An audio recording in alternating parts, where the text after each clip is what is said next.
Second. लेकिन ये साला कर क्या रहा है? काय करत बहू इच काम ला करतेच रही बे। अब देख तू तो मैं कहा कर रहा हूँ दाई, एक कांदा भरी है दाई, बार बार पलटे लगते, पलटू नहीं कहाँ सुखाही।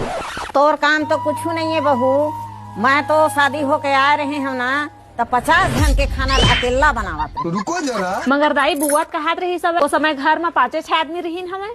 वो का बताही, वो तो खुद मोर से जलत रही सी। ये क्या सुन रहा हूँ मैं। और अभी तो रुको, क्लाइमैक्स अभी बाकी। बहू का हो गया दाई?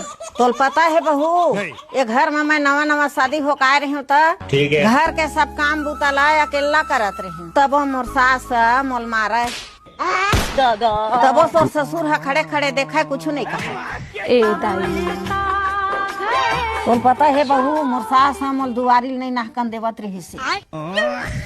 मगर बुआ कहत रही दाई तुमन पापा दोनों हर हफ्ता बीसीआर देखेल जात रहे हो।